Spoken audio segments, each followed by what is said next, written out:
Parce que Damiba, qui a été extradé d'un point de vue juridique, jusqu'à aujourd'hui, il est considéré comme innocent. Il a encore droit à sa présomption d'innocence, puisqu'il est accusé, il n'a pas été jugé pour qu'on dise qu'il est coupable. Ça fait que le pays qui extrade prend un certain nombre de précautions. Et dans tous nos pays, à peu près, les règles sont les mêmes.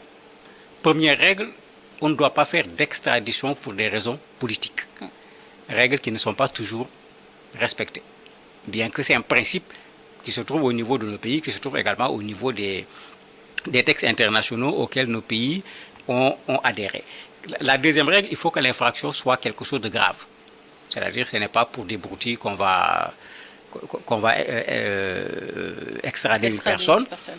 La justice togolaise doit donner son avis. Vous avez bien vu dans le communiqué, on parle d'une audience qui a eu lieu.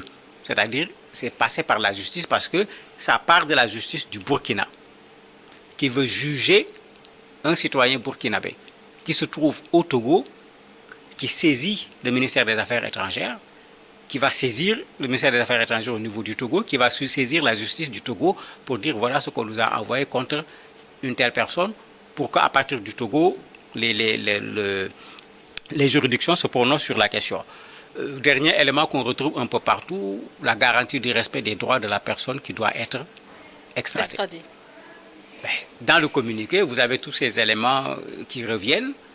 Maintenant, on peut facilement dire qu'il y a des garanties, mais quel est le mécanisme, quels sont les éléments qui permettent maintenant de contrôler, de surveiller la garantie que, comme le dit le communiqué, sa dignité d'officier supérieur, puisque le communiqué le cite, en disant qu'on leur a donné la garantie que sa dignité d'officier supérieur va être respectée.